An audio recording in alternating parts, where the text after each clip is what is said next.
Hi hello friends, ಎಲ್ಲರೂ ಹೇಗಿದ್ದೀರಾ? ಎಲ್ಲರೂ ಚೆನ್ನಾಗಿದ್ದೀರಾ ಅಂತ ಭಾವಿಸ್ತೀನಿ. ಇವತ್ತು ನಾನು ಒಳ್ಳೆ ಒಂದು ಚಕೋತ ಹಣ್ಣು, ಕಂಚಿ ಹಣ್ಣು ಎಲ್ಲ ಇದು ಪೊಮಲ ಅಂತಾರೆ ಇದಕ್ಕೆ. ಸೊ ಈ ಹಣ್ಣನ್ನು ಕಟ್ ಮಾಡ್ತಾ ಇದ್ದೀನಿ. ಸೊ ಇದು ಹಣ್ಣು ರೇರಾಗಿ ಎಲ್ಲ ಅಂಗಡಿಗಳಲ್ಲಿ ಸಿಗೋದು.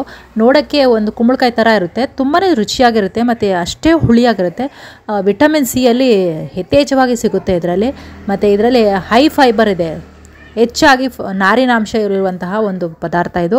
ಸೊ ಇದು ತಿನ್ನೋದ್ರಿಂದ ನಮಗೆ ಜೀರ್ಣಶಕ್ತಿ ಹೆಚ್ಚಾಗುತ್ತದೆ. ಅಜೀರ್ಣತೆ ಸಮಸ್ಯೆ ಇರುವವ್ರಿಗೆ ಅದು ಒಂದು ನಿವಾರಣೆ ಅಂತ ಹೇಳ್ಬೋದು. ಹೆಚ್ಚಾಗಿ ಕೋಲ್ಡ್ ಆಗಿರುತ್ತೆ ಈ ಹಣ್ಣನ್ನು ತಿನ್ನೋದ್ರಿಂದ.